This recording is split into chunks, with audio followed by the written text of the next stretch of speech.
Hanging out, PTI Securities and Futures coming to you for your Monday afternoon wrap-up on February 6th. Overnight, relatively narrow range, only 7 points in the S&Ps. The Asian markets were flat. Europeans were slightly down.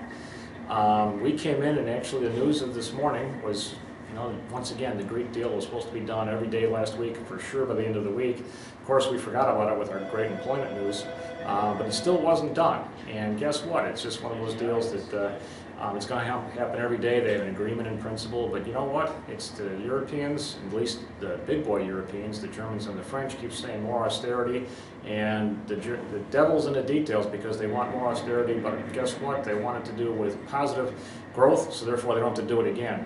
It doesn't really have any, it's hard to imagine how they couldn't have a little bit of a problem with the details on that plan. In any event, we struggled back to pretty much unchanged. The S&P was pretty much dead flat today. The Dow was down 17.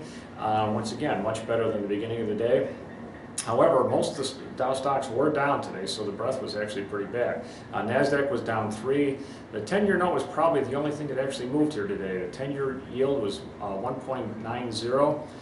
We had a big move on Friday. We moved 12 basis points in the 10-year and 14 basis points in the 30-year, and we gave pretty much exactly half of that back on both. So obviously the debt markets, at least the U.S. debt markets, are showing more nervousness than the stock market.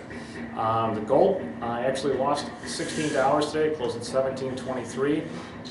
Gold's something you might want to watch here because gold is probably the thing that's most sensitive to the fact that there will be or will not be a QE3.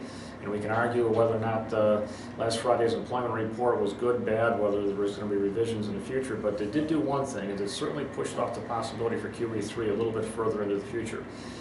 The rest of the week, we don't have anything really going on in PTI, in the U.S. market, because the only thing is the jobs report on Thursday and Michigan sentiment on Friday. So all eyes are going to be towards the European calendar, and that's usually not a good thing. It's been Dan Howe, PTI Securities and Futures.